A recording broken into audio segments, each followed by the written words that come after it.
Hey everybody, welcome to Pop Culture Philosophers. I'm Rockin' Robbie Billups, and it's time for the weekly comic book review.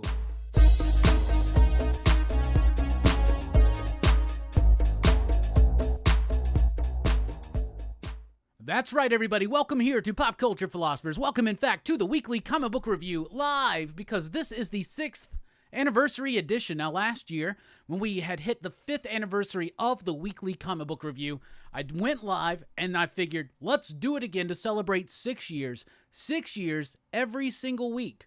A weekly comic book review I have never missed, including when Diamond shut down and said no more comics. I found every random digital comic I could find that was releasing, and I covered all the way through. Anyway, super excited to be here and do a live version. Thank you all for joining us live. This is how we're going to do it. If you're coming in on the replay, do not be alarmed by the length of this video. We're doing the weekly comic book review as normal.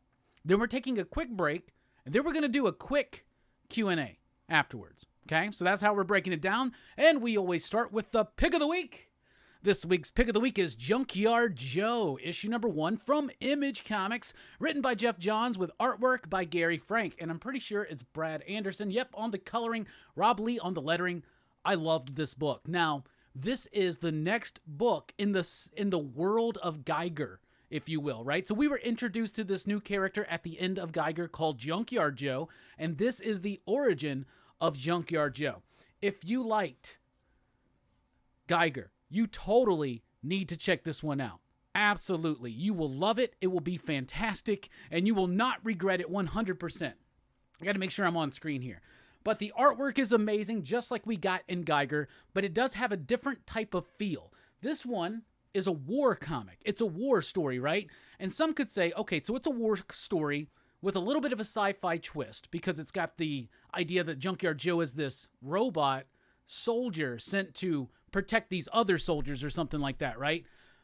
But even though this kind of just delivers a by-the-book type war story for a comic book, it has so much nuance packed in so little. This is not as dense or as layered necessarily as, say, Geiger or Doomsday Clock or even Flashpoint Beyond or other works from Geoff Johns of late, but it is streamlined, it hits hard, it has a subtlety about it that I really loved, had an emotional core. I am hooked. Junkyard Joe, number 1, that's the pick of the week. Going on with other Image books, we got Dark Ride, issue number 1. This is a new one from Josh Williamson, with artwork by Andre Brisson and Adriano Lucas on the coloring. This was a really cool book. I liked it. So Dark Ride, and we actually had Josh Williamson on the show earlier this year, and he's a big fan of Disneyland. And he talks about that here in the book, and he was talking to us about that.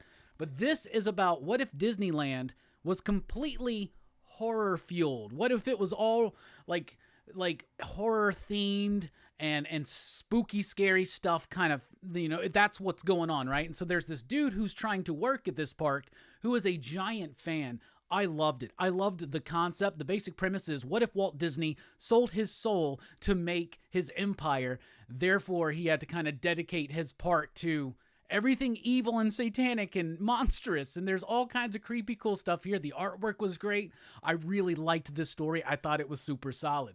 Then we got Kaya, issue number 1. This is a new one from Wes Craig, or is that the right, is it Craig? Yes, Wes Craig, Jason Wording on the coloring. Wes Craig was the artist on Deadly Class, or is the artist. I guess that's wrapping up still currently, right? So this is his own project, written and illustrated. It has been debuted already in the pages of that Image 30th anniversary special. I've been kind of in and out of that one, but I jumped in here without really remembering anything about what I read in the short stories before, and I loved it. The artwork is absolutely amazing.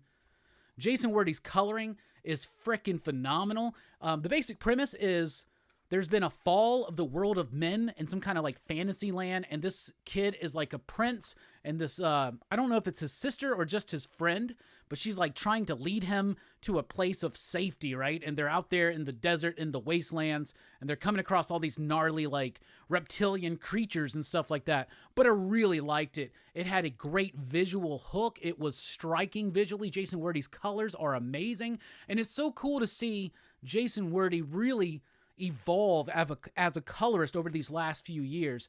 His stuff has started to really adapt and change for the specific project that they're looking for, and it just works so well. Like if you look at his work on something like Agent of World, or even like Wasted Space, which is a bit earlier, and then compared to this, like he is choosing such a great color palette, so many great choices.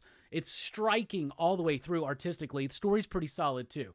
Then we got Three Keys, issue number 1. This is from Image. This one's all right. It's David Messina. So it has elements of it that I like, where it's like horror influenced. It's trying to be sexy. It's trying to do some really cool graphic type things with the artwork. It's basically a world in which all the Cthulhu, Lovecraftian mythology is alive and well. And it's about this chick that works at a comic shop, right? But it seems like it's trying too hard to be too cool and to appeal to too many people, and at the same time kind of make fun of those people. So I liked the artwork. I kind of liked the story, but it didn't completely grip me. So I don't know if it's a heavy week when issue 2 comes out. It may not make the cut, but we shall see. Then we got Revolvers, issue number 1. This is from Image / Top Cow. I didn't really like this one at all. It was just kind of all over the place, and it was just kind of dull and boring, and I did not like the artwork. It felt very cluttered and frantic, and it didn't really, I don't know, it didn't really find its own voice. It's interesting enough. What is it even about? It's about this dude. Oh yeah, it's got this weird story where this dude looks like he killed his wife or something, but it's actually all this other stuff is going on. Man, I was really confused. I read this morning, and I already am finding it hard to remember what was going on, because all I remember is just not liking it, feeling that it was kind of clunky and cluttered.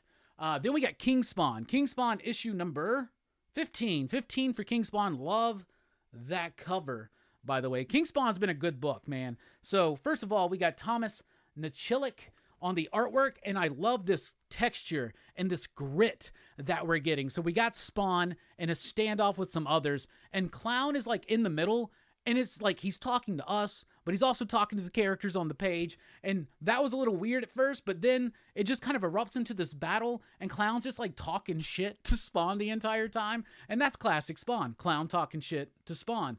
But I love this book. I think it's amazing. It's a really good throwback to all the Spawn stories from like 30 years ago that a lot of us read and loved. Then we dived out. This is the perfect time to dive back in. King Spawn is super solid, and Todd is still giving us a $2.99 comic with a cardstock cover. That is awesome. Then we've got the Image Comics Anthology for 30 years. This is issue number 6. And the only reason why I would pick this one up in particular is because Jimmy Palmiotti and Amanda Connor are back to do another prose story, and it was as wild, rambunctious, and as irreverent as you would want it to be. So if you're a fan of the Pro, you definitely want to check this one out. If you're in the know, if you know what I'm saying. What? Anyway, switching over to Marvel, we've got Spider-Man number 1, a new Spider-Man, an adjectiveless Spider-Man. You know us here at PCP, we love our adjectives. So I'm like, okay, let's see what happens, right? I really liked this book. I thought it was cool. So it's the return of Dan Slott and Mark Bagley to an ongoing Spider-Man book. But what this is basically Spider-Verse 3. Now, when they first announced Spider-Verse 3, I was under the impression that this was going to kind of lead into Spider-Verse, like the end of Spider-Verse. But I kind of get the idea that this is the end of the Spider-Verse, because it even says End of the Spider-Verse Part 1. But I liked it. I thought it was cool. So Mark Bagley kind of tickling those nostalgic feels and vibes for his Spider-Man book. It is set definitely in current continuity. If you are reading Spider-Man, if you like the Spider-Verse stuff, this is the next step. I love Mark Bagley on Spider-Man. He's one of my favorite artists. Obviously, his work is not quite what it used to be, or maybe it's just that we're so used to this dynamic, classic artwork, and we've seen it so often on Spider-Man that it almost feels, you know, we've been there, done that, but at the same time, it's refreshing. I really love Mark Bagley's work, especially on Spider-Man, but I liked this story, so there are a lot of kind of twists and turns, and Peter thinks he knows what's going on, but then really he doesn't, and I really appreciated that. It feels like Dan Slott jumped right back in. It feels like he's having a lot of fun returning to the character. It feels like Mark Bagley's having a lot of fun returning to the character, and honestly, I always thought all the Spider-Verse stuff and the Dan Slott run, I thought, like most Spider-Man runs, a bit inconsistent, but there are elements of it I really like. I love the Superior Spider-Man run. I love the worldwide era of Dan Slott's Spider-Man, but most of the stuff that I don't like in his era is like the Spider Island, Spider-Verse, Spider-Verse 2, all that kind of stuff. It's just not really my bag, but I was really excited about this one, and nice throwbacks and callbacks to JMS's run, but not necessarily what you think. It's really cool stuff if you haven't been keeping up. Then we got Miracleman issue number 0. So Neil Gaiman, Mark Buckingham, they're finally ready to deliver the rest of this long-anticipated conclusion to the Miracleman saga started by Alan Moore in its most... I mean, Miracleman started Marvel Man way earlier, right? But Alan Moore kind of redefined not just the character, but like a lot about superhero comics, like that deconstruction of superheroes. It kind of starts for Moore here, right? If I remember right. But I never read any of the Neil Gaiman stuff. This one has a little bit of a setup story by Neil Gaiman, but it's mostly a bunch of short stories from other writers.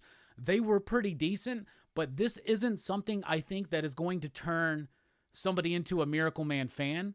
I think this is just kind of a stepstone to get us ready for the Silver Age being redone and finally finished. But, you know, I don't know. I need to do a massive reread of the Alan Moore stuff. Obviously, it's been forever since I've done that. I was hunting down the issues, but I only have like the first 5 or 6 so far. One of them's going to be, what is that, 15? It'll be really hard to get. It doesn't matter. There's an omnibus coming out. That's cool. I just don't like some of the recolorings and retouches.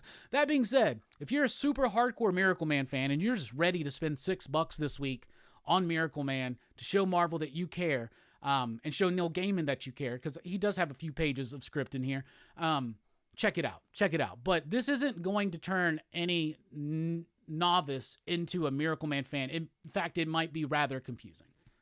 But I liked it. It was okay. Then we got Hulk issue number 9. So it looks like Donny Cates is back as the solo writer on Hulk, because it looked like the last issue of Thor and Hulk had a co-writer. But this is a start of a new story called Hulk Planet. We got the introduction of a new character, Monolith. She shows up at the end. Ryan Ottley's artwork is okay. It's not quite as dynamic as his work has been on Hulk, but there's not a lot of opportunity for a lot of dynamism in this book because it's mostly Bruce Banner talking to Doc Samson, which we've seen so many times, but it's neat because this time it's like a computer program and now there's all these other different banners on this thing. So I'm just going to say this. Like it says in the very first page, I think Donny Cates, I think he listens to his criticisms, but the very first page is Bruce Banner just going, this is so stupid. And I'm going to say this. Hulk has, to me, been a stupid book, but it's been a fun book. Around here, we like to call it gigantic, moronic splendor. And I like it. So there you go. Then we got Ant-Man issue number 4. This wraps up the Ant-Man Forever arc by Al Ewing and Tom Riley on the artwork, and I freaking love it. I thought this was great. This is my favorite issue of the series yet. I liked issue 1. I thought 2 and 3 were pretty decent too, but this one I really like. The art is great, and in each of these issues, they spotlighted a different Ant-Man, and they Tom Riley's trying to kind of almost mimic the style, but this is the Ant-Man of the future, and there's like hardly any holding lines. If you notice, when I was noticing that there's not a lot of holding lines, and it adds this almost like, I don't know, kind of like a futuristic approach or a more animation feeling. I don't know. It separates it from the modern era of comics just slightly, right? But I really like this one. So it's a nice conclusion of the story. You get the origin and the whole idea of the Ant-Man of the future. And I thought this was a really nice, tightly wrapped up story.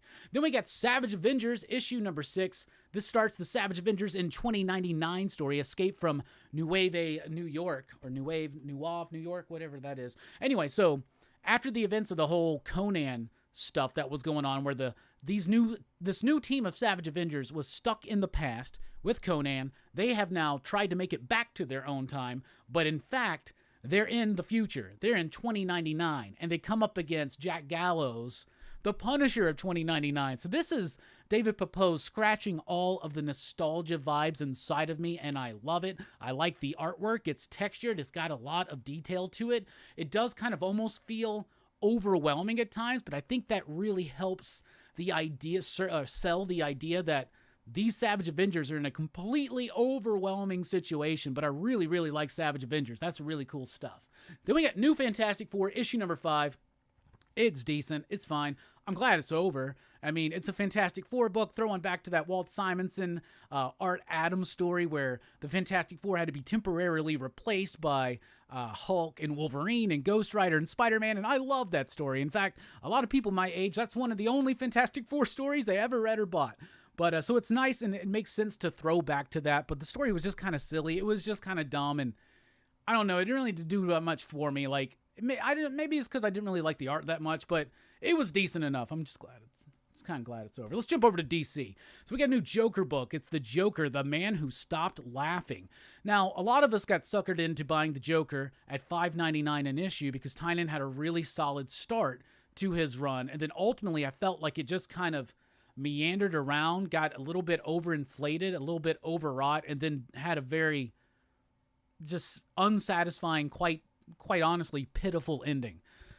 So here we are with a new Joker book, written by Matthew Rosenberg, with artwork by Carmine Dijon Domenico, as well as Francisco Francavilla. I love that art team. I really like Rosenberg for the most part, so I was excited to see what was going on, and this was an interesting premise for a Joker story. I don't want to spoil it, but I do like the artwork. I don't like the way that Carmine's artwork is colored.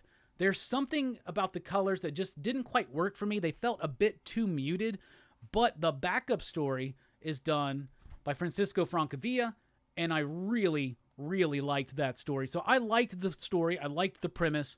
There is a big twist at the end. And then you know what's crazy? Okay. It's a different colorist it is Francisco coloring the backup. Anyway, I liked it. I thought it was decent, but it didn't completely wow me. But if you got $6 and you're a big Joker fan, check it out. It was decent enough, but we will see how it has to pan out to justify the price tag, because it's going to be hard to justify that price tag when it's not Tynion and March and whatnot. But the art's pretty solid in it. Then we got Gotham City, Year 1, Issue number 1, Tom King, Phil Hester. I'm a big Phil Hester fan, so I was excited to check it out for that. But Tom King has not really quite been winning me over lately. But at the same time, I'm still liking certain things like Human Target. Well, I really liked this one. So this is like a hard-boiled detective story, film noir type thing. It is Gotham Year 1. It focuses in on Slam Bradley, who was one of the first Detective Comics characters back in the earliest of days. In fact, Ed Brubaker and Darwin Cook brought him back in for some backups that eventually led to their Catwoman series. But the artwork is great. Phil Hester's doing a fantastic job there. His inker is Eric Gapster. I liked the inks here. They're very strong. That's Phil Hester. That's what we're getting. But Jordi Belair's colors, I really, really like. So I thought this was cool. So it's about the secret history of Gotham and the Waynes that Bruce doesn't know about. Okay, we've seen it before. Sure. But have we seen it with Phil Hester artwork and Slam Bradley punching people in the mouth and great noir coloring? Apologies to Joe Bob Briggs. Anyway, then we've got, I liked it. I thought it was good, actually. I really did. And then we got Batman 128. Yeah, 128 of Batman. Dude, I am loving Chip Zdarsky's Batman run right now. Jorge Jimenez's artwork is fantastic. It is energetic. It is dynamic. It is kinetically charged, as we like to say here. I freaking loved it. So basically, Batman's alternate subconscious identity, the Batman Azura R, has made a failsafe program. He's built a robot that is made to attack Batman if Batman goes rogue. So it somehow has been unleashed, and it is kicking Batman's ass. It is kicking the family's ass. And then the Justice League show up. And I don't want to spoil anything. I'm just going to say this, though. It kicks their ass, too. High stakes, great action, amazing artwork. Batman is in solid hands with Zdarsky and Jimenez and Mori on the coloring. Then we got Dark Crisis, The Deadly Green, issue number 1. We also have Dark Crisis on Infinite Earths, issue number 5. Read this one first if you're going to pick it up. It's not super necessary to the story, but something conveniently happens here to further along the plot, but it's all set up by this, so that helps iron out a bit here. That being said, this is written by Alex Packnadel, Ram V, and Dan Waters. All three of them working together. That was cool.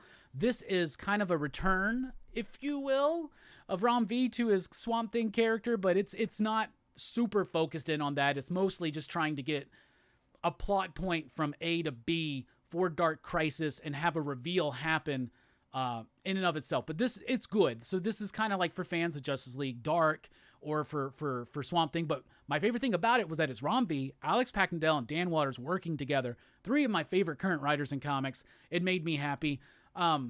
But it's not super essential, and it's not as deep as I wanted it to be, but it had some really cool bits. More in particular, the stuff involving Constantine, I think sets up some stuff. That being said, Dark Crisis on Infinite Earths, issue number 5.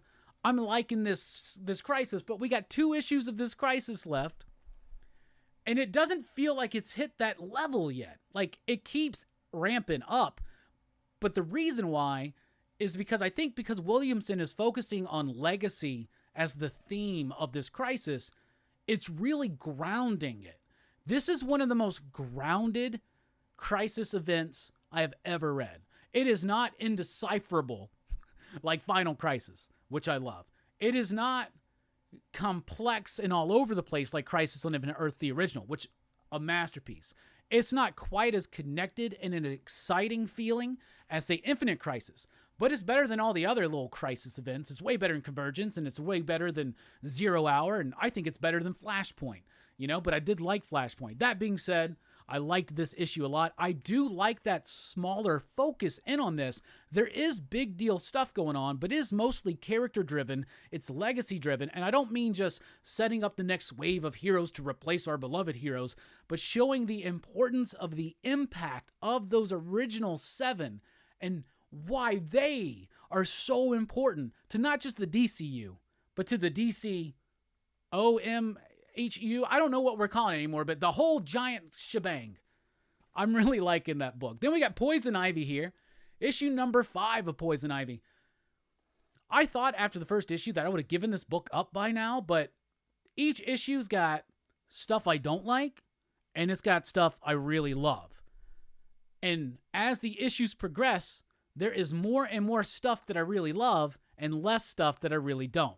So the artwork in the first half of this is done by Brian Level. Holy freaking cow.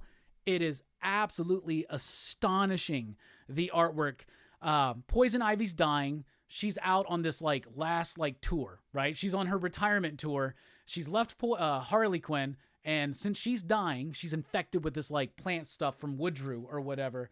And since she's dying, she's going out and she's going to kill as many of mankind as possible.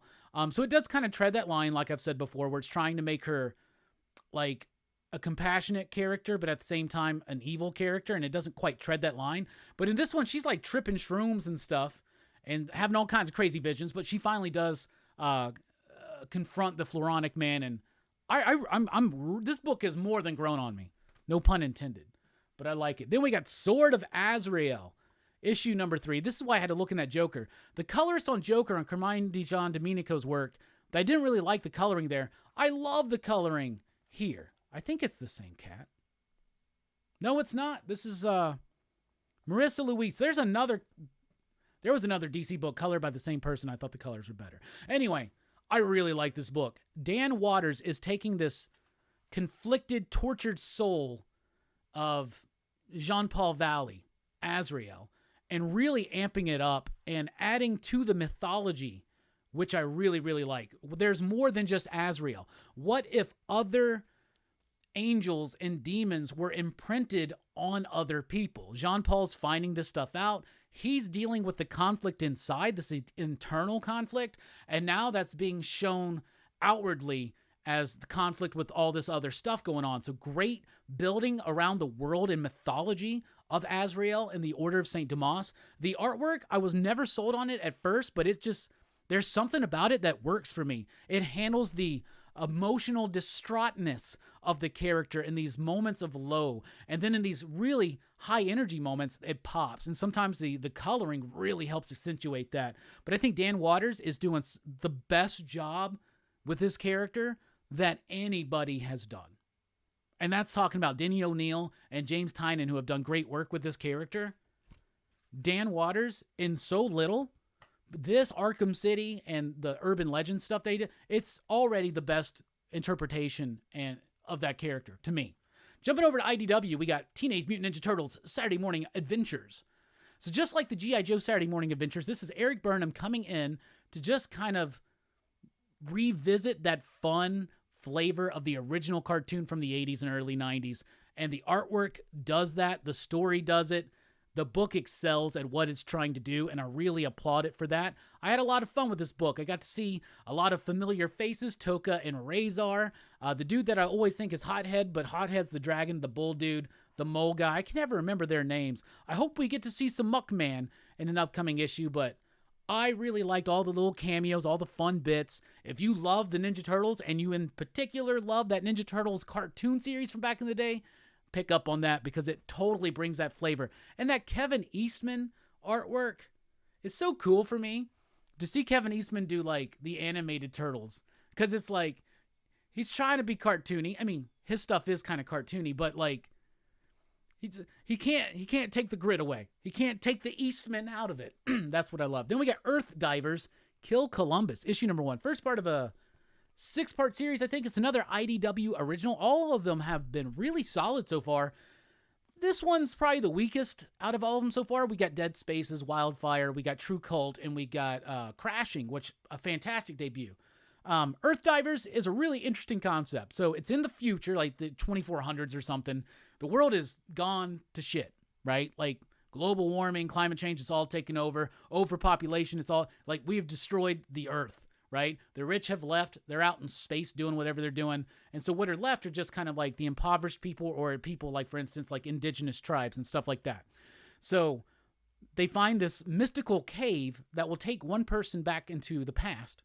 So they elect somebody to go back into the past to sneak onto Christopher Columbus's ship and kill Columbus to stop the founding of America, because it's deemed that America was the reason why the world went to shit. It's an interesting concept. The execution's not quite there, but it's an interesting concept. The art was solid too. So I'll come back for issue 2, but we'll see how it evens out. Let's jump over to our friends at Dynamite. We got Sirens Gate, issue number 1. So this is from Shannon Mayer. Now, I know a lot of people that are fans of Shannon Mayer, including Bullseye Bob from Everything Comics, including Bueller from Comics with Bueller. Friends, so by the way, Bueller, happy to see everything's going well, and Bullseye Bob, happy belated birthday. Anyway, if you love Shannon Mayer's art and you've always wanted him to do the interiors on a book, you will be pleased. So when I first flipped through this, I was like, okay, this doesn't seem like it's actually a comic. I didn't really like the lettering. I didn't really like the layouts when I was looking, and it does kind of print pretty dark. There are some moments that are maybe a little bit too dark, right? I'm sure they look good on a screen. That being said, I wasn't expecting too much aside from just beautiful artwork, and you do get some beautiful artwork of some beautiful women. You get some saucy scenes in there, right? We know what we're getting into with the Shannon Mayer book, right? But I actually found myself enjoying the story. It was a really quick, easy, breezy read. The artwork's a bit too dark for me at certain times, but there is something about it I like. It's kind of like a Greg Horn type thing. Greg Horn used to like take pictures and then he would like digitally paint over them. Now I think Shannon Mayer's way better at that kind of vibe. He's way better to me than Greg Horn, though I do like Greg Horn for a bit, but Greg Horn stuff feels a bit stagnant. I don't really feel stagnation here, but it's just a little too dark. But that being said, this book's got some sexy people in it, and it had an intriguing enough story. Just a little bit of story, but it was solid. And this is Shannon Mayer's first book that he's doing, I think, interior artwork for, but definitely the first one where he's writing, so I thought that was a pretty decent debut. Then we got Sweetie, Candy Vigilante, issue number 1. I didn't know anything about this book.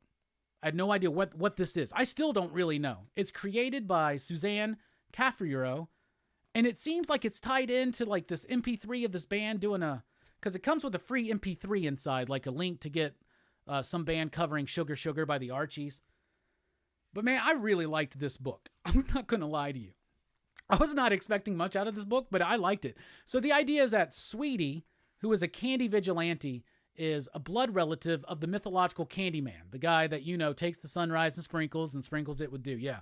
Okay. So she's like, I don't know, like somehow related to the Candyman, not the Tony Todd Candyman, but the Like the Willy Wonka candy man. Like, who can take a sunshine?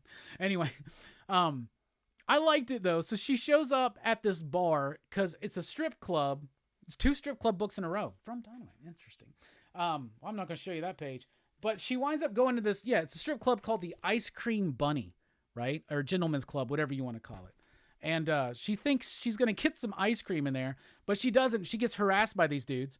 So then she totally slaughters the hell out of these dudes in very grotesque ways with candy, like pixie sticks. This dude snorts some pixie sticks with her and his face melts off. Like, she kills this dude with some licorice twists, just tears him up. It's so silly, and I loved it. I had so much fun. This is like the cheesiest, not just B-list, but like D-list movie, but awesome. I really liked it. I'm excited for more of that. Then we got Garbage Pail Kids Origins, issue number 1. This is the secret origin of Atom Bomb from the Garbage Pail Kids. Now, I'm a big fan of Garbage Pail Kids. We don't need origins for these characters, but it was kind of fun, and I thought this would be like a series of one-shots. It's actually a story that's going to tie together because you get more than just Atom Bomb's origin in here. And I actually like this artwork. It's got grit and texture to it. And I really did like it. But it's the origin of Atom Bomb, one of the most popular Garbage Pail Kids cards. And I really like this. I think they've been doing good work with that property. Then we got the Unbreakable Red Sonja. This one's all right. It's from Jim Zub with artwork by Giovanni Valletta. I like the artwork. I really actually do. I thought the artwork was great, but it seems like Red Sonja's in a place where she's just like drinking too much, not really into it, not really feeling the inspiration or anything like that. And so she's doing her thing, and then I don't really want to spoil it, but she comes across a young woman that reminds her a lot of herself when she was a young lady. I shouldn't say lad. The young lady. So there's that. So I liked it, but it didn't quite hook me like the first issue of the last Red Sonja story. Plus, it's almost kind of a similar concept, but not really. So that was interesting enough. Then we got Nyx issue number 10. This is the final issue of Nyx for now. This was a satisfying ending, and I'm glad that this book didn't overstay its welcome. This book they could have just kept pushing and tried to milk as much as they could out of it, but they went the appropriate amount of length for the story, and it actually ends with kind of like, I won't say it's a tearjerker ending, but and I won't say it's quite nuanced and emotional, because this book is a fun book that doesn't take itself too seriously, but it does have a really solid emotional foundation for the ending. So I thought that book has been fun. I've enjoyed all 10 issues. From Dark Horse Comics, we got Night of the Ghoul, issue number 1, originally debuted a while ago on Comixology. Now it's in print for $4.99. Francisco Francavilla doing the artwork. I am such a fan of his artwork. So I thought the artwork was solid, and the story's pretty decent. For the page count on this book, it doesn't quite grab me as much as I wanted it to, but I did really like this book. I love the artwork. Like I said, Francisco Francavilla is one of my favorites. This is written by Scott Snyder. And so it's about this dude who finds this director at like an old folks home or something, right? And he's the director of this lost movie from back in the day called Night of the Ghoul. And he has found pieces of this lost movie, and he's found this director to show him, hey, I found your movie. This is one of the greatest horror films of all time. It needs to be earned, and people need to respect it, right? And he's like, no, you don't understand. The movie is real. The movie is based on reality, so it's a hidden film that should remain hidden. But he himself is where he's at in the nursing home is part of this conspiracy that's involved with the erasure of this film, and now this poor filmmaker's got him and his son all wrapped up into it. So it was an interesting concept. Before the page count, it didn't really go far enough for me, but the artwork was amazing. There's some really nice pages. Oh my goodness, that's too close to the end to show you. I gotta find you one more good page to show you here. How about we'll go with that spread right there. Artwork is absolutely amazing. Francisco's one of my favorites. The book's pretty decent, though. Then we've got Leonide the Vampire, Miracle at the Crow's Head. So this is a one-shot comic that is the start of a brand new Mike Mignola created story. And it's about this little girl vampire. It was really interesting. It was light. It has that kind of folklore, fairy tale, Mignola vibe to it. And it's a new character, new concept. I think, pretty sure it's outside of Hellboy. The art is done by Rochelle Aragno. And I really did like the artwork. So it's about this village that's kind of near death. They find this little girl. They think she's dead. She comes back to life, so they have a party. She's really a vampire. I'm not going to spoil anything that happens, but I thought it was a nice, light, easy, cool introduction to a new Mike Mignola concept. Like I said, it's got that kind of fairy tale vibe to it that I really, really like. Then we got Shock Shop, issue number 2. This is from Cullen Bunn and Leah Lees, as well as Danny Luckert. Now, Danny Luckert was the artist on Red Mother, and I really like his story here. It's about these campers that have gone out, and there's something in the woods that's picking them off one by one. That's pretty cool. The other story, because this is a flip book, 2 stories written by Cullen Bunn. The other one, what's the other one again? Oh, the other one's about this divorced couple, and this dude is trying to get his life together, and so he can have his kids for like every other weekend or something, but he moves into this new house that's haunted, and it gets pretty gnarly from there. So I actually like this. It's easy. It's light. It's not going to change your life. But if you're just looking for some easy, cool, disposable horror fiction, 2 stories for the price of 1. There you go. Then we got Mind Management Bootleg, issue number 4. This is the final issue. A really good wrap-up of the series. I was like, how is this going to wrap up in just 4 issues? There's a lot to do, but they did wrap it up, and they wrapped it up very satisfyingly. The artwork's by Jill Thompson. It was super cool to see Jill Thompson back on the comic book pages. You don't see a lot of work from her nowadays.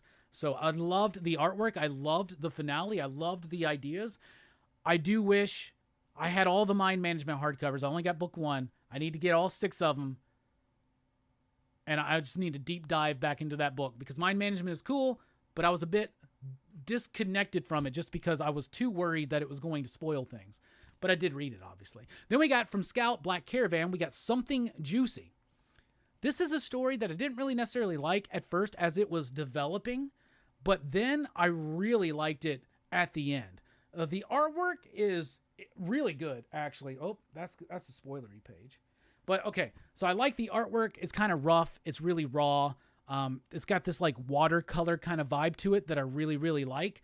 But it's about this this young lady in high school who gets picked on because of her weight. So she takes a pill that she buys online that promises to shed the weight, and it does, but it leads to some horrific consequences. So this was a really nice one and done story, and I'm pretty sure it's done, right? Like, yeah, the end. This is just a one-shot. It is $4.99, but it's got good quality, and I thought it was a nice, good, punchy ending. And then we've got By the Horn. Speaking of punchy endings, issue number 5 of Dark Earth, Volume 2, or actually issue 13 of the ongoing numbers, if you want to go with that. I have loved By the Horns. I think this book is fantastic. I love the story. I love the characters. I love the design. I love the world building. And, you know, the story wrapped up in it's like 8 or 9 issues or whatever. You can get that trade.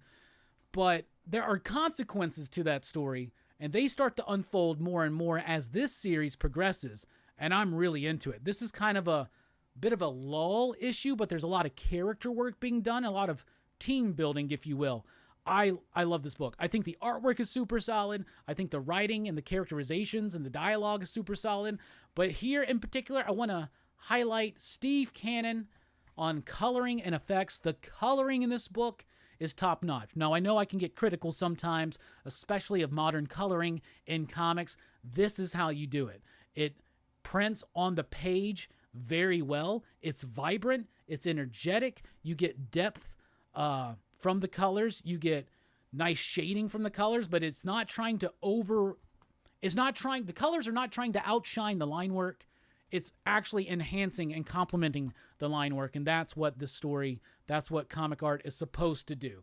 And I just want to give a major shout out here to Steve Cannon, the amazing work with colors and effects on By the Horn. So that's what I read. That's what I thought. What are you reading? What are you digging? Let us know in the chat or in the comments below. Everybody that watched live, thank you so much. We're going to take a quick intermission, and then we're going to come back for a brief Q&A. But just to wrap it up again, By the Horns is amazing. You should be reading that book. Something Juicy has a nice, punchy horror story for the Halloween season. Mind Management Bootleg was great and experimental and innovative. Shock Shop is nice, disposable horror fiction. Leonide, The Vampire is pretty solid. Night of the Ghoul, amazing artwork. Story, though, a lot of space for not a lot of action. Unbreakable, Red Sonja was okay. Nyx, a solid ending.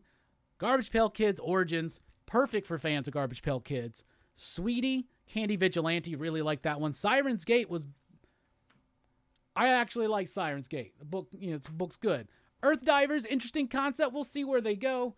Teenage Mutant Ninja Turtles Saturday Morning Adventures, a must for fans of the Teenage Mutant Ninja Turtles animated series. Sword of Azrael, the best characterization of Jean-Paul Valley ever is by Dan Waters. Poison Ivy keeps winning me over, keeps getting better. Dark Crisis, small in scale, but still epic in scope, if that makes sense. Then we've got Dark Crisis, the Deadly Green, the setup for a reveal in the next one. Batman, a fantastic book. It hits every single bell. It's awesome stuff. Gotham City Year One really surprised me. Wasn't expecting much. I liked it. Joker was interesting enough, but not quite justifying the price tag at this point. New Fantastic Four, I'm just kind of glad it's over. Savage Avengers 2099 hit all the nostalgic marks, but still made something new and cool. Speaking of new and cool, Ant-Man #4. That sold me over on this entire run. I really loved it. The art is a highlight in that. Then we got Hulk #9, gigantic moronic splendor, and I'm loving it. Miracleman, only for super hardcore fans. If you're trying to get into Miracleman, just get the Alan Moore Omnibus or something. Then Spider-Man really shocked me. I liked this a lot. I thought that was a nice, fun issue. Spider-Man, The Pro is back in the Image anthology. King Spawn rocks as it always does. Revolvers was weak for me, probably the weakest book I read. Then we got Three Keys. It was okay, but it didn't quite win me over. Kaya did win me over. Amazing artwork. Dark Ride, amazing new concept from Joshua Williamson. And the pick of the week was Junkyard Joe, a continuation of the Geiger saga in a way, but focusing on another character in that same world. Junkyard Joe, a great war story with a sci-fi tinge, but with heart and nuance. All right, we're taking a quick break. I'm going to go pour me some whiskey, and then we're coming back for a little bit of a Q&A. Thank you all that have been here. I haven't paid attention to the chat, but now I will. You got any questions you want to ask me? We're celebrating 6 years of the Weekly Comic Book Review. Go ahead and throw those comments out, and we will be right back.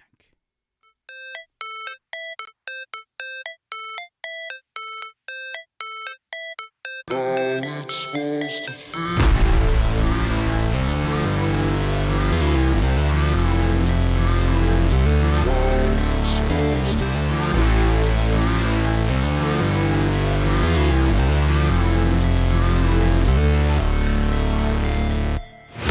Never break, always fight, never quit, do it right, play the game, win it life, have no shame, there's no time, feel the pain, live the grind, I could change, in my mind, pick a lane, commit and climb, the only way to win it life, I never miss, that's fact, taking big swings, bitch, hand me the bat, put me in the ring, you'll go out in a bag, cause I sing what I mean, and I bring it to the mad light, ain't got time to kill, I got time to feel, I took the red pill, I know life's short, so I wanna live real, but how's it supposed to feel?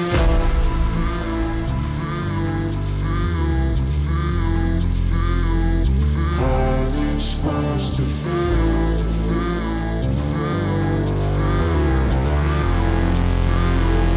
How's it supposed to feel?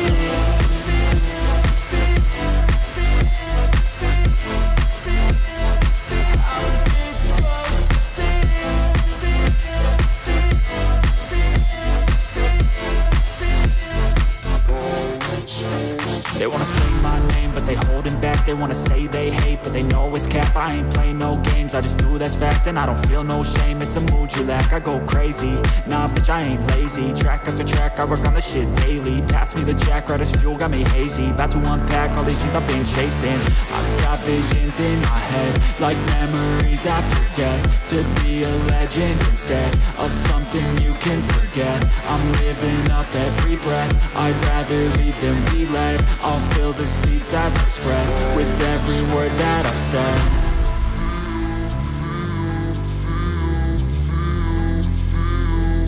How's it supposed to feel?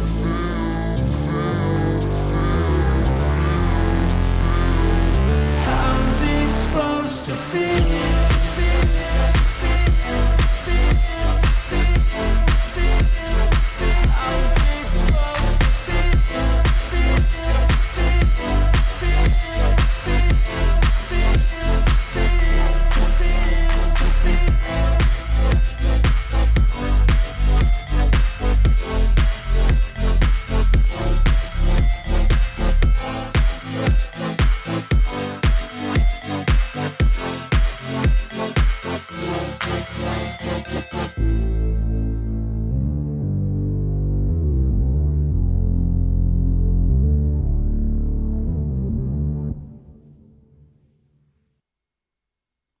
All right. Here we are back for the 6th anniversary special collector's edition of the weekly comic book review. We are now in the Q&A section, so if you got a question that you want to ask me, throw it out real quick because I've got the whiskey. And thank you guys so much for the recommendation. This Woodford Reserve is really good. So here's to you, because this week marks 6 years straight of the weekly comic book review. Every single week. I could not have done it without y'all. So I really appreciate y'all. It overwhelms me sometimes, the community that has built up around me and my homies talking about the movies and the comics and the stuff that we love in pop culture and trying to dive in maybe a little deeper here and there, right? But all we want to do is have fun, bring honest, insightful, and entertaining reviews and commentary and discussion on pop culture. But I'm going to be honest with you guys. I'm going to get real for a second. The weekly comic book review, to me, is one of the most proud accomplishments of my life.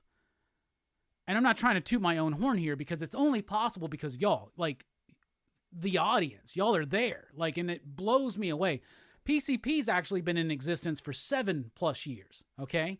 So I didn't even start doing the weekly comic book review until like a year and a few months after we started PCP. And it was because I wanted to do something once a week that I could be consistent at, because I was finding it hard to be consistent at things.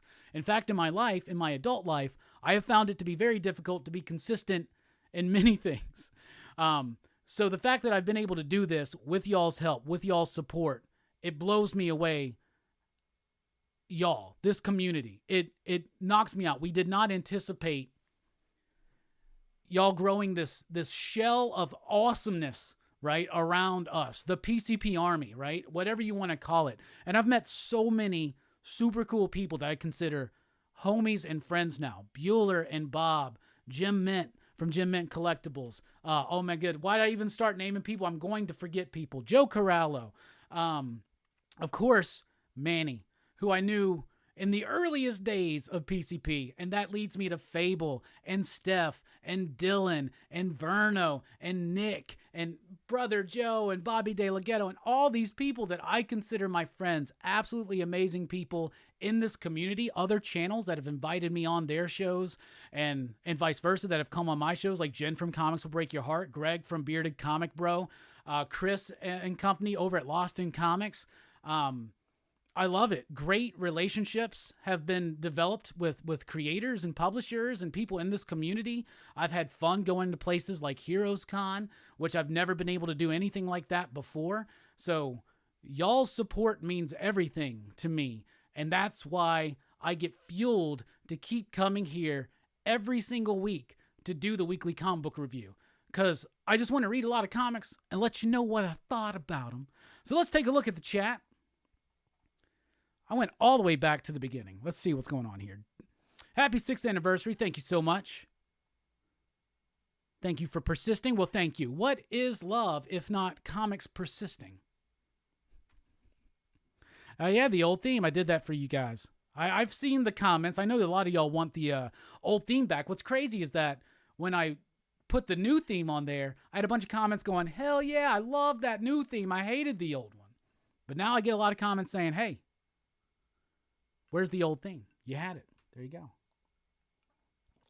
Thank you, Time Told. Thank you all. Those are kind thoughts. William says, added Junkyard Joe to my pool. Happy to hear it's so good. I really liked it. I think if you like Geiger, you're going to love that one. Figure Drawing says, Disney is a horror show. No road collecting. I'm lucky to have you, buddy.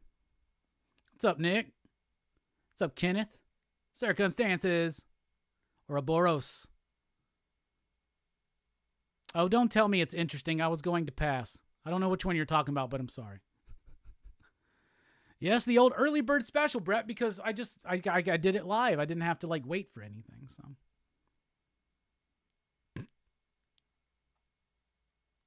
this is live, Herm. How are you doing? What's up, Brian? What's up, Glenn? What's up, Omi Power? I liked Gotham Year 1. I did. What's up, Steven?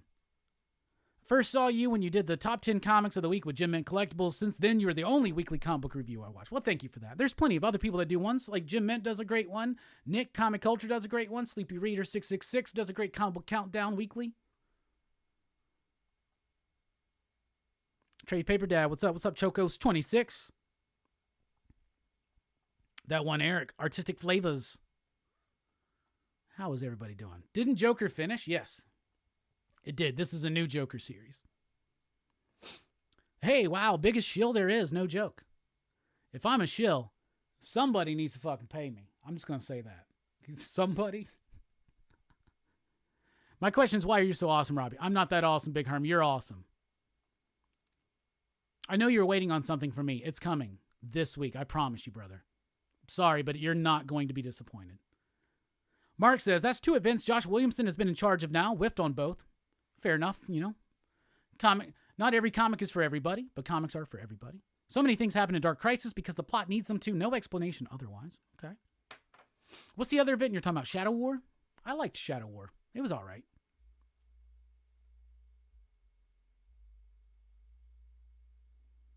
Junior McIntosh says, I'm just getting into watching comic book reviewers on YouTube. Who are some good channels to watch? Well, there you go. I just named a lot. Jim Mint Collectibles, Nick, Comic Culture, Sleepy Reader 666, Comics with Bueller, Comic Tom 101, Lost in Comics, Comics Will Break Your Heart, Bearded Comic Bro, Chamorro Cinema, and follow him on Instagram. You'll get lots of cool content there.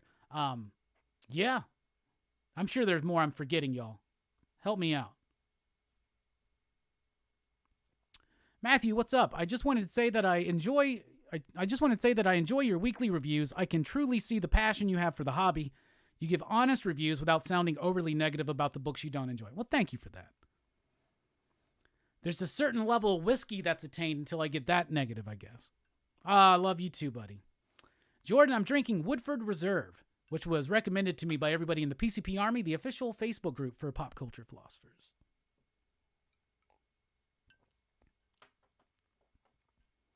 I like that you read the comics rather than just trying to hype what to buy or to invest. Well, thank you, Marcus. That's never been how I bought comics. Every comic I ever bought was because I enjoyed the story or because there's something else about it. But yeah, I don't, but that's what I do. Definitely going to pick up Junkyard Joe. Hell yeah, Glenn.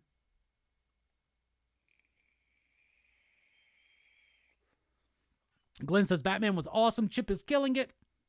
I hope he picks up the pace in Daredevil as well. Daredevil needs to, yeah. And that's the thing is like, so where is the issue there? Why is Daredevil not as exciting right now as Batman? Because it was. Well, first of all, Jorge Jimenez is one of the best like action / superhero artists out there today. I adore that dude's work, right? I love Marco Cicchetto, but the thing is, Jimenez is more consistent and even more prolific than Cicchetto. So you have the idea of less times there's an alternative artist. So that's a part of it. But they like and we're still just a few issues into Chip Zdarsky's Batman run. But Marvel, took a run that had a lot of good momentum and then made them kind of turn it into an event and then relaunch post-event when it's really just one story that's being told. So that's that kind of throws off momentum for me. Now, that being said, do not worry. If Zdarsky stays on Batman for a year, he will definitely have to do an event, okay? And it's just the way it is. Everybody's got to do them events. We need less events in comics overall, is what I think.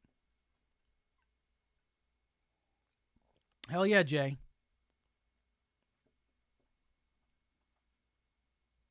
John Thomas. You're right. Can't forget John Thomas or Eric or even Brando. I'll give him a shout out.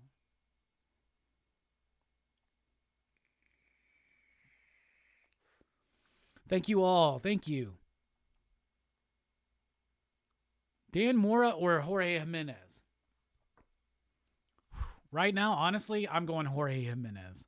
Jorge Jimenez is my favorite superhero artist currently. I love Dan Mora. It's hard to top that. And the other thing is Dan Moore is doing Once and Future as well as his other works, like with World's Finest right now. He's killing it.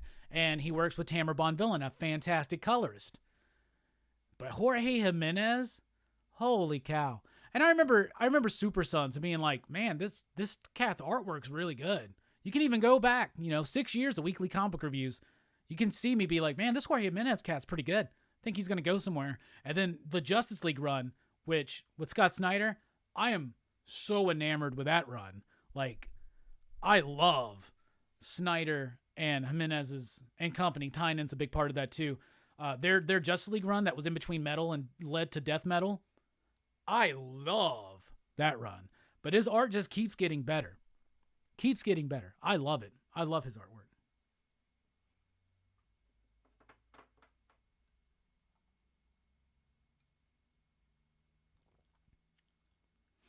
Jordan says, I just watched the OG Hellraiser for the first time and really enjoyed it despite the subpar acting. Do you think the sequels are worth watching? Of course, I think the sequels are worth watching. I'm a huge Hellraiser fan. I'm going to tell you this, though. I'm going to be honest with you. The first Hellraiser is the only one, in my opinion, that is truly like a landmark film, okay? That being said, Hellbound, which is Hellraiser 2, is a really solid follow-up, but it's not as good as the original, okay? A lot of people love it. I don't like it as much as them. But one is the only one that's truly like a masterwork. I think Hellraiser, the first one, is like a masterwork. I think it's a brilliant film. Second one is diminished returns, and that's what you're going to get throughout the rest of the series. Hellraiser 3 is Hell on Earth.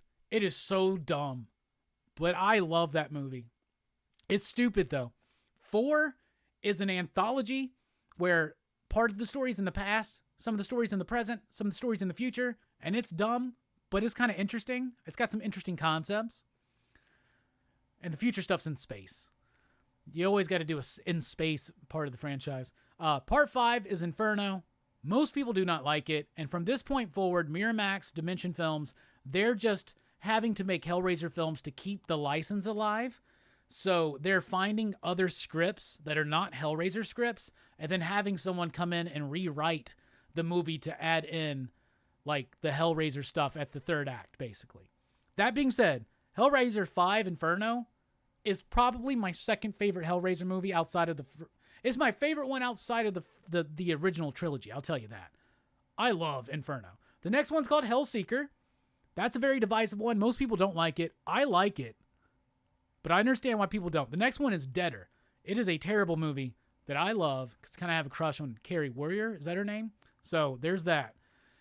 The next one is Hellworld, where there's like this Hellraiser video game, and it had such a cool concept that they just fell so flat on their asses with, and it's not a good movie. But it does have Lance Hendrickson and a young Henry Cavill. Then they try to do then Doug Bradley's gone, and they did Revelations and Judgment. And I get these two switched, but I think that Revelations, whichever one number 9 is, sucks. It blows. It is irredeemably bad. But then the follow-up to that had a lot of potential, and it was an interesting reinterpretation of the way the Cenobites do business. So that's what I'll say. We did do a whole Hellraiser franchise review, though, last year for Horror Fest. That's how we kicked off Horror Fest. We talked about all 10 movies. That's right, 10. 11 now. There's a new one coming out that I'm hearing good stuff about. Comic Boom. Dark Crisis has lost its way. The Great Darkness has become a great joke. 5 issues in and I'm bored. Failsafe is more cool than Pariah. Fair enough on the Pariah Failsafe comparison. I can't deny that. Which one are you enjoying better, Rom's Detective or Chip's Batman? Chip's Batman, honestly. Because it's very exciting. But I love Rom's Detective. Two sides of the same coin. Superheroic action, dark detective stories. That's what I like about when they do it right. This is what we get. We get a dynamic Batman book, and we get like a darker, more detective-oriented detective comics, and it works.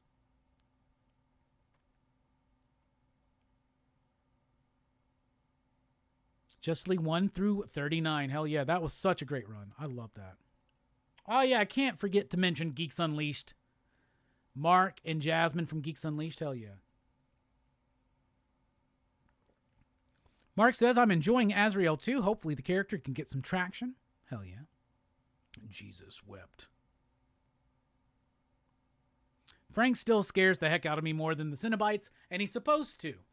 The monsters in that movie are not the Cenobites, but it's Julia and Frank.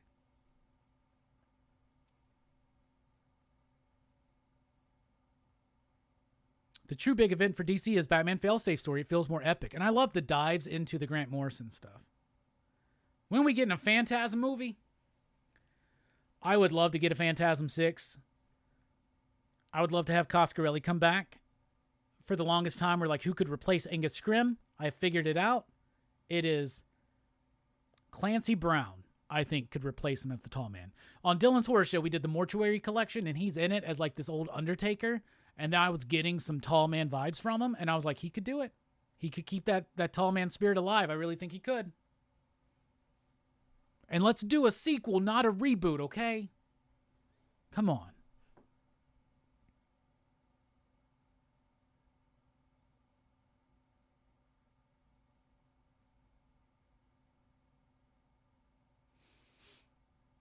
Oh, Scott, what's up? Congratulations. Just wanted to say thank you for being part of my weekly new comic book day routine.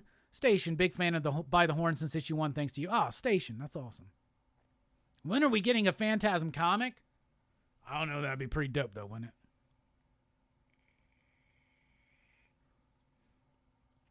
I've seen a lot of good reviews for the new Hellraiser movie. I'm excited to see what happens. Judd's still at 61. That's fine. He needs to stay at 61, maybe, so the Yankees give him a big payday. He's the highest paid player in the MLB, because the next year they can make the push for 62. But what? We got one more game, right? Have they already played today's game? Once we clinched, I just kind of fell out of it. What are some of your favorite cover artists? Dave Johnson always comes to my mind when I think of a great cover artist, and I think of 100 Bullets covers in particular. I love his work there. He did a Detective Comics run on covers that I really like too. Other favorite cover artists.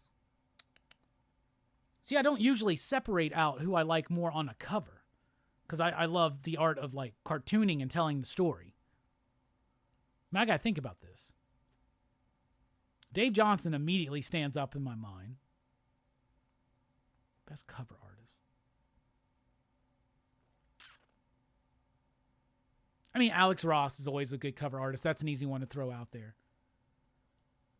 I mean, Dave Johnson might be one of my favorites, to be honest with you. I like covers that are like striking. Francisco Francavilla is one of my favorite cover artists. I'm starting to loosen it up in my head now. What else? I like things that are graphic, that grab my attention from across the room, right?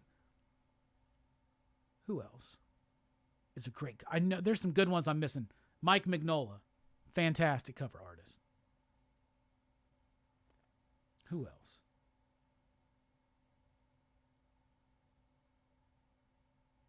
John Byrne has the potential. He does have some really solid covers. So does George Perez. Boom says Perillo. Glenn says David Nakayama. Figure Drawing says Frizen. Dominic says Brian Bolin. There you go.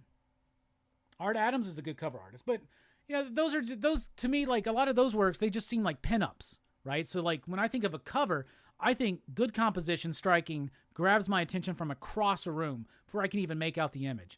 And there's probably no small reason why the first one that popped in my head was Dave Johnson, and it always is.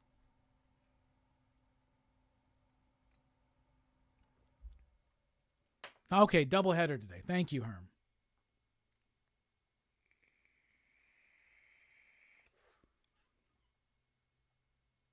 Hell yeah. Lee Bermejo says time told.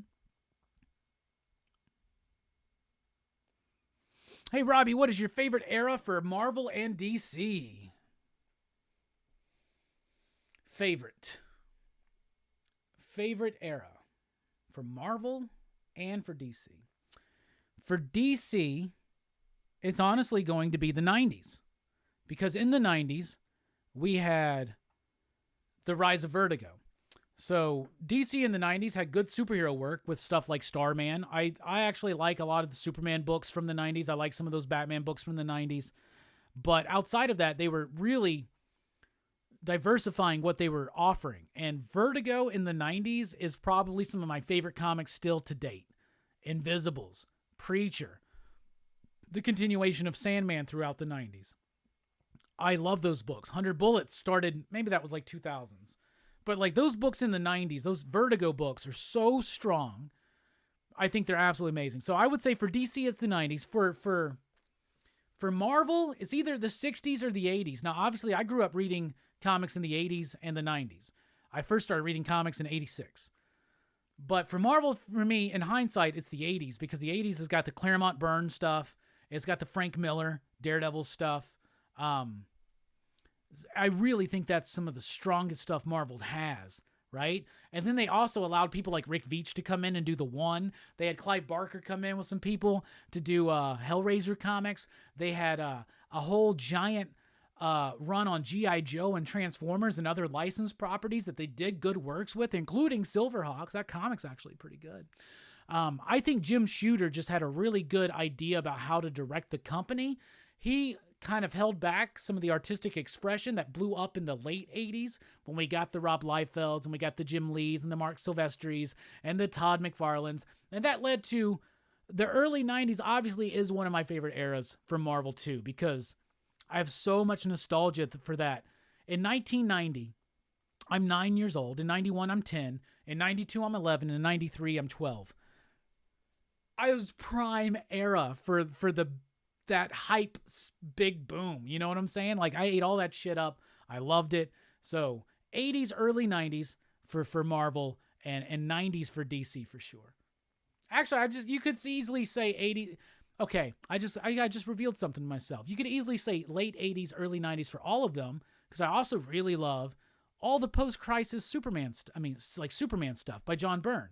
So, surprise, some of my favorite comics are the comics I read in my first 10 years of reading comics are still some of my favorites. And I think that's how it kind of goes. I remember when I started watching Doctor Who, everybody's like, who's your favorite Doctor Who? And I was like, David Tennant so far. And they're like, yeah, it's always your first one. I was like, well, my first Doctor Who was Christopher Eccleston.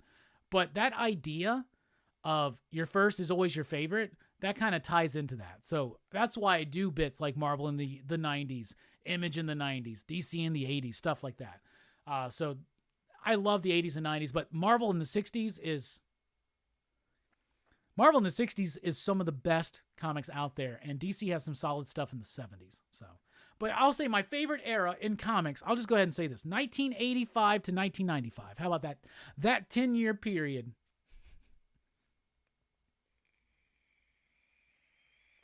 Yeah, the Marvel graphic novel line was thriving in the 80s. 80s DC, says Marcus. Year one, Alan Moore, Miller. Hell yeah. Oh, Dave McKean is a really great cover artist. Thank you for that. Yeah, Epic Comics was also 80s. That's the Hellraiser stuff. That's what the One was published under.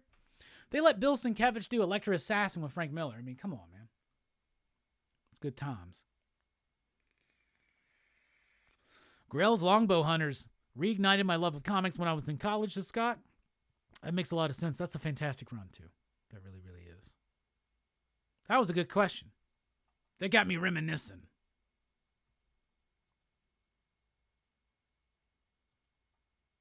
And got Mobius on Silver Surfer.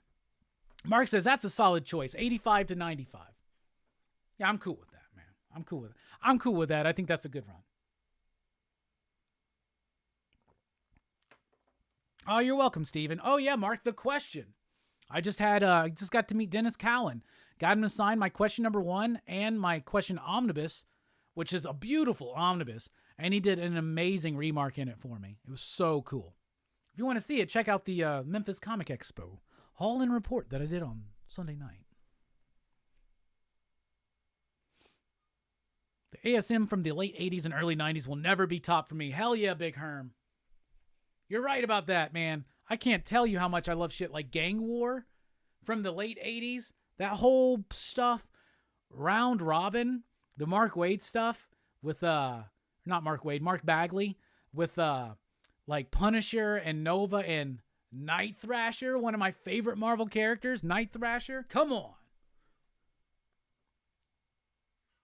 What comics would you have on your Mount Rushmore? That's a good question.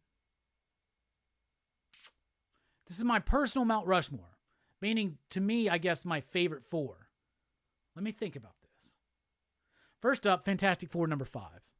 That's up there for sure. That's my favorite single comic probably in existence. There's that. I also really do love. It's hard to pick one single issue of The Invisibles, but for my Grant Morrison pick, I will say Animal Man 26 is on my Mount Rushmore. I would say Sandman number 8 is maybe up there. That's the Sandman's been on my mind again lately, but that's the issue where we get introduced to Death. He has a conversation with her in the park, and he goes about her with her on her day. That's one probably up there. What's the New Gods issue where Kirby lays it all out? It's the Pact. Is that issue 7? Whichever one is the Pact in New Gods.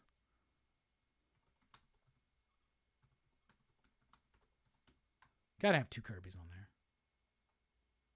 Yeah, issue 7, the Pact. So, yeah, I think that's a decent way to... Yeah, I'll go with that for now.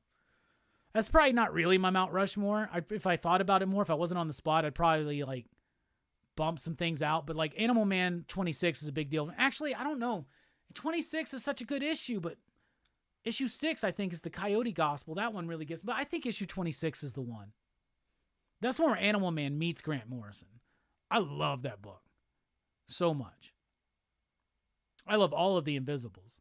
The Invisibles, my Mount Rushmore of comic book series, which is probably easier for me to do, would definitely go Fantastic Four, The Invisibles, Sandman,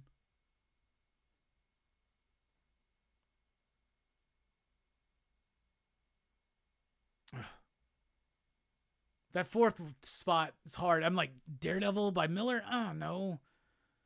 Year One? Maybe. I like Year One better than The Dark Knight Returns. Born Again by it. Ooh. Oh. Ooh, ah. But then you got Turtles by Eastman and Laird. If I get 3 Mount Rushmores, they're definitely on there. There's so much. So many books that are so important for so many reasons. The John Byrne Superman run is something I absolutely love. Fantastic Four. Okay, here are my 4. If somebody was like, "What are your top 4 favorite comic book series of all time?" I go Fantastic Four, Invisibles, Sandman, and Hellboy. His name was.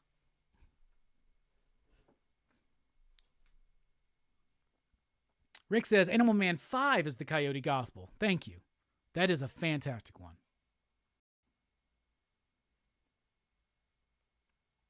Your favorite comic book character death? Superman. Because in 1993, I'm 12 years old, and they got me, bruh. When I had to fold out that extra piece and the death happened, I still remember that moment, man. Heartbroken. I was like, say it isn't so, Mom. They killed Superman. But it led to some of my favorite Supermans going on, man.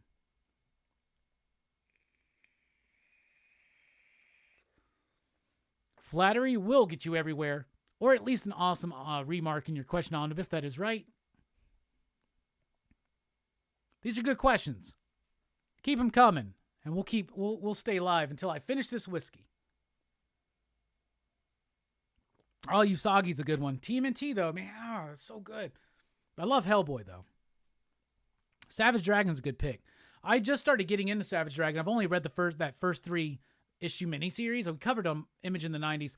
I'm eventually going to start releasing those again. I've been carving them out, and then one day we're just going to go day to day, releasing one of them every day or something like that. Or maybe I'll just go week to week.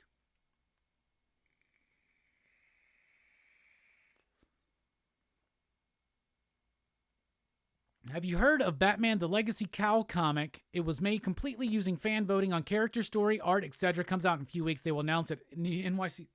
Excuse me. Sounds like there's too much power in the hands of us here. What was your favorite story that was perceived as ahead of its time?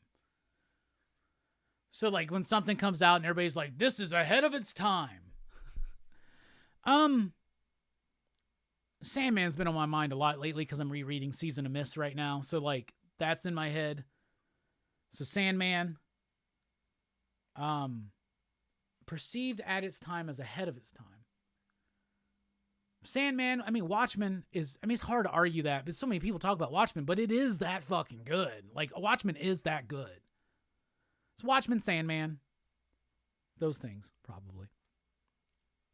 Now, a comic I will say is one of the best comics that was well ahead of its time and still is ahead of its time, but also in honor of behind its time. It's Planetary.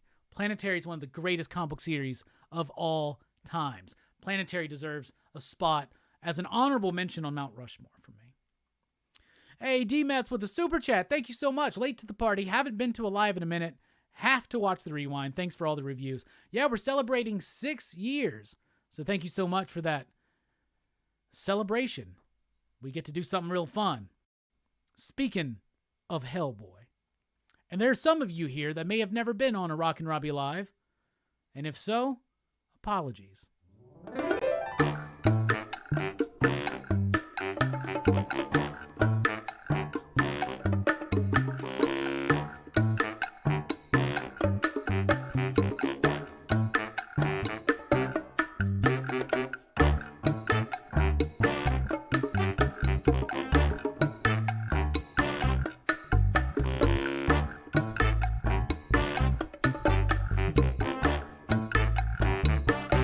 Hey, yo, let me tell you about this little man I know.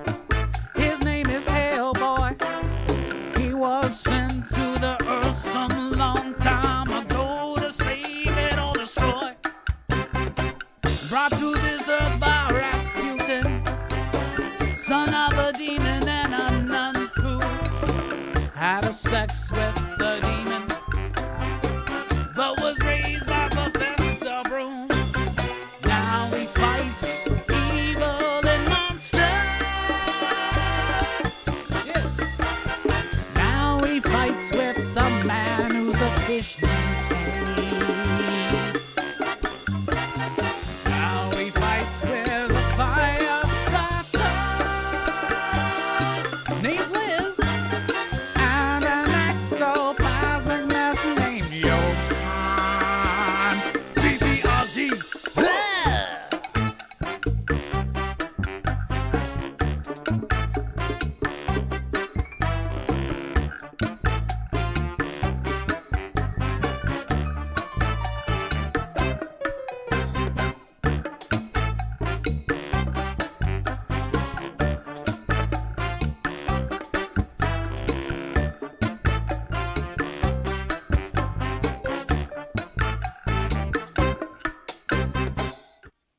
All right.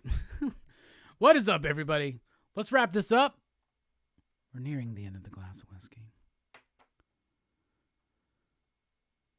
Yep, you did. You did hear his name was Hellboy.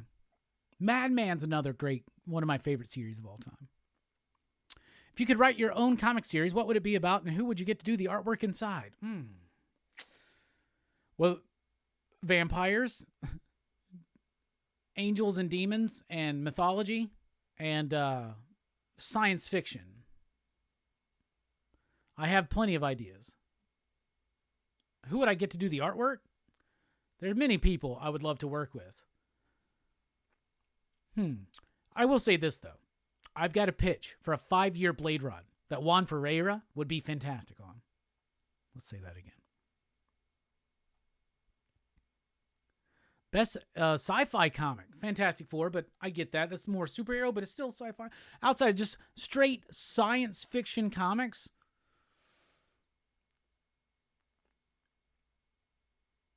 Does Invisibles count as science fiction? I don't know if it really does. So let's move away from Invisibles. Let's move away from Fantastic Four. Let's come up with something else. Science fiction comic. I mean, planetary. It's planetary. It's planetary. Planetary. If I'm going outside of planetary, I can give honorable shout outs to things like sci-fi comics. Arcadia is a Alex Packendale book. Fantastic. Sci-fi comics. You know, I got whole lists of these things until like I get put on the spot. There was one that popped in my head and then went away for science fiction.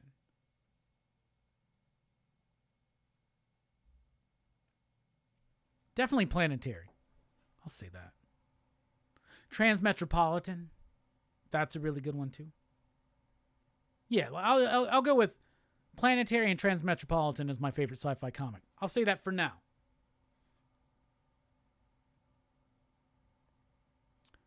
Have you read any Milo Manera?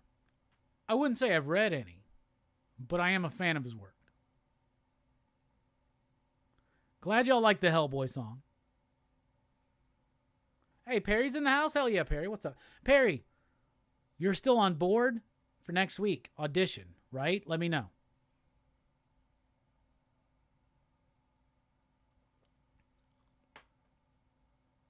Someone just ugh the Hellboy song. Damn, you've added a mess of graphics to that. Those graphics have been there for a while, and sometimes I'll do like a different song. A lot of them were just left up from the last Rockin' Robbie Live. Oh, yeah, I'm looking forward to. Yeah, you're doing the I get it. Okay, nice. Nice, Herm. Mike is like, what the heck is going on here? Yeah, Joe, I'm really looking forward to Chucky Season 2 tomorrow. Top 5 Vertigo series. I got to do a video on that. I can't do that right now. I got to write that down. I got a napkin here. Top 5 Vertigo. That's a good top 5 to do. I have to think about that. Invisibles is number 1, though. Invisibles, Sandman.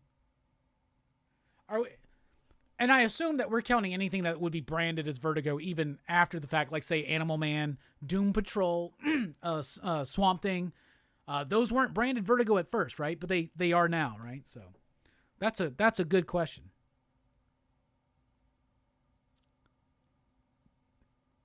Loved your Marvel rant. Question, do you think DC is self-destructing with its forced woke agenda? No.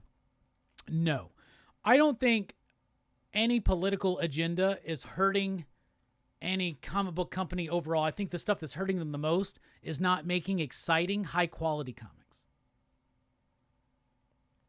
Station Felipe.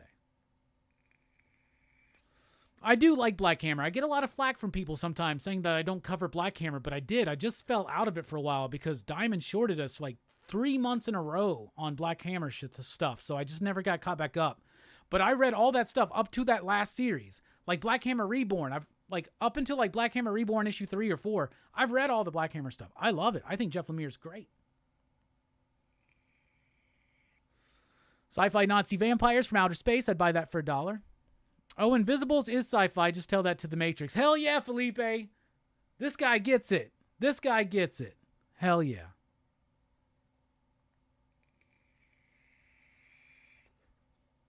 Oh, talking about 2000 AD, Mark. The Ballad of Halo Jones is one of my favorite sci-fi comics. I love The Ballad of Halo Jones. That's an Alan Moore book from 2000 AD. I got to do a video about that. Stokes is in the house. What is up? Congrats and happy anniversary, Robbie. Great job with all your hard work. I can only pop in for a second. We'll be watching this later tonight. Station Stokes, you're the best, man. That's my homies, Kevin. Kevin Stokes.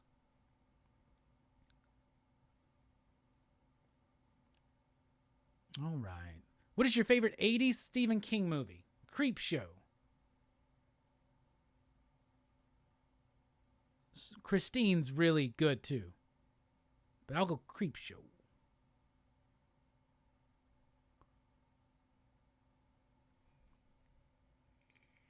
Judge did it. Judge just did it. Judge just did it. Well. Oh. Evil Face Bad, I'm sorry to hear that. My brother just passed away. I'm so thankful for comic books in this community. I lost a brother. it was years ago, and he was young at the time, but it sucks, man. My condolences, bro. Seriously. My condolences. I hate to hear that, bro. I'm glad this community is here for you.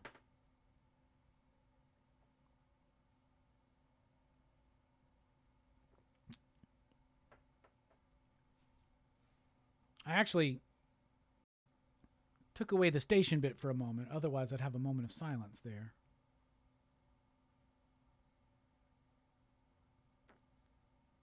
Yeah.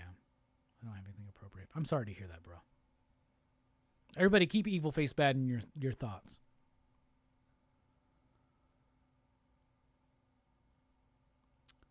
Neil Gaiman said he got Alan Moore to tell him how Halo Jones would have ended, and it made him cry. Oh my God, I wish he'd tell me.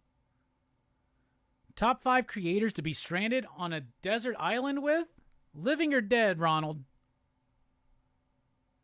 Or not, my bad. Welcome, Ronald. Raphael.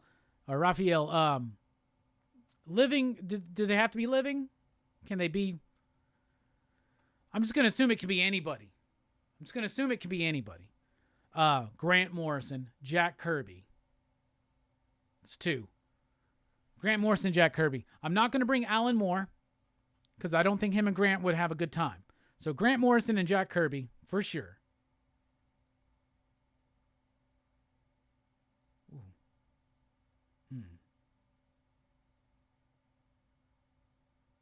Grant Morrison, Jack Kirby, Frank Miller, Kevin Eastman.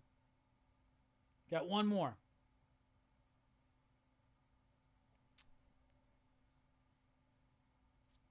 Daniel Clowes. How about that? Grant Morrison, Jack Kirby, Daniel Clowes. Then who else did I say? Frank Miller, Kevin Eastman. That's what I want to do. That's what I want to see. That's who I want to hang out with.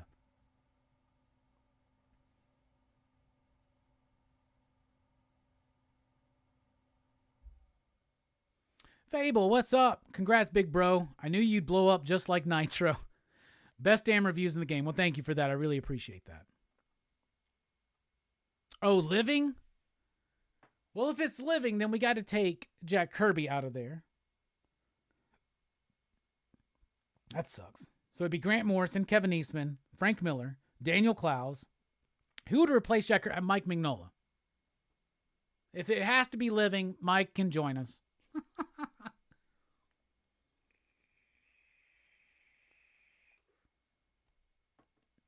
Nothing Special says, congrats on the 6th anniversary. I've been watching the last 2 years. Just got back into comics at the start of the pandemic, and I always look forward to your pick of the week. Keep it up, man. Well, thank you so much. Thank you so much. Thank you. I really appreciate that. The pick of the week was Junkyard Joe. I hope you like it. Reverse Amoeba's in the house. Station. Favorite guilty pleasure Halloween sequel? What does that mean? I don't necessarily think I have guilty pleasures because I am open about all the stuff I'm into. But out of the Halloween sequels, my favorite of all of them is H2O. My next favorite is Part 4. But the one that I like that I don't think is good is Curse of Michael Myers. How about that? We'll go with that. And I love Halloween 3, but I don't consider it a sequel. It's its own thing. Robert Crumb would be a good one, too. Robert Crumb would be a really good one. I was thinking if we could bring people back, too, like any of those EC cats. Like Harvey Kurtzman. Harvey Kurtzman would be fucking amazing. I got some humbugs set aside for me that hopefully eventually I can carve out the budget to get because I really want to get those. All right, we're going to wrap it up. I've got to go check out this Aaron Judge. Did he actually beat the record? Holy cow. That's awesome. Thank you all so much for everything. We really do appreciate all the support here. We could not do it without you. Y'all are the best. Y'all are the bee's knees, if you will. I am Rockin' Robbie Billups. On behalf of everybody here at Pop Culture Philosophers, thank you so much for 6 years of the weekly comic book review. And we're looking forward to, we're starting year 7, y'all. We have no plans on stopping. And sometimes I wake up in the morning and have a voice in my head that goes, but Robbie, rockin' you may be. But how's it supposed to feel? Gratitude. Gratitude's how it's supposed to feel. And that's all I feel right now. Thank you guys so much. I really appreciate everything from you guys. All the support, the likes, the shares, the subscriptions, the patrons, the super chats, all that stuff, the super thanks. Thank you so much. You are keeping this dream alive, and it's the most proud I've ever been in my life, and you are the reason for that. So thank you so much. I love you guys so much. We will see you very, very soon. Thursday night, actually, as we bitch and whine about She-Hulk. Anyway, how's it supposed to feel? It's supposed to feel like this, y'all. It's supposed to feel like Aaron Judge waited for the 6th anniversary of the Weekly Comic Book Review to do it, right? All right, this is how's it supposed to feel? The answer is this. Pop, pop, boom! Come on, man!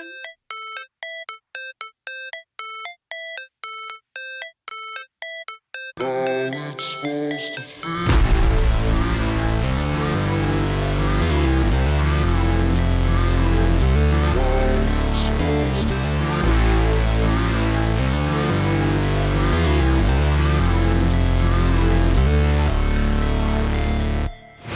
Never break, always fight, never quit, do it right, play the game, win it life, have no shame, there's no time, feel the pain, live the grind, I could change, in my mind, pick a lane, commit and climb, the only way to win it life. I never miss, that's fact, taking big swings, bitch, hand me the bat, put me in the ring, you'll go out in a bag, cause I sing what I mean and I bring it to the mad light.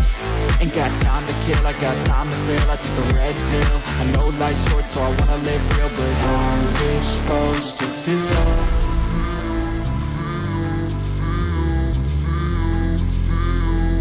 How's it supposed to feel?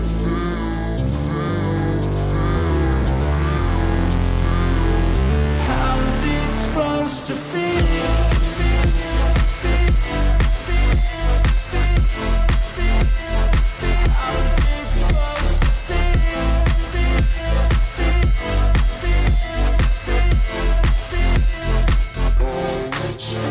They wanna sing my name, but they holding back. They wanna say they hate, but they know it's cap. I ain't play no games, I just do that's fact. And I don't feel no shame, it's a mood you lack. I go crazy, nah bitch I ain't lazy. Track after track, I work on the shit daily. Pass me the jack, right as fuel, got me hazy. About to unpack all these things I've been chasing.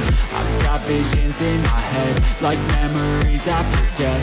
To be a legend instead of something you can forget. I'm living up every breath, I'd rather lead than be led. I'll fill the seats as I spread with every word that I've said.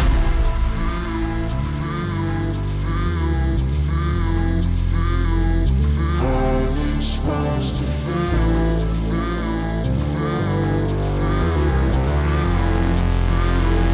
How's it supposed to feel?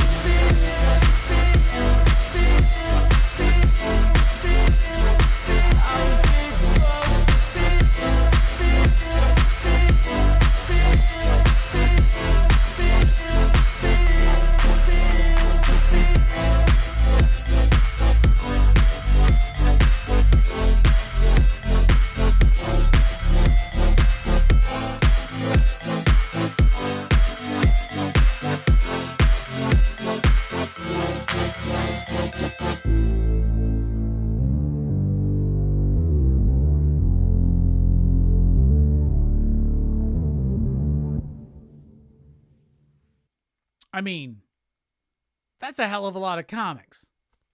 We're talking every week for 6 years. I think I'm pretty awesome. I mean, that's a lot of comics for every week. So yeah. Go Yankees. Aaron Judge.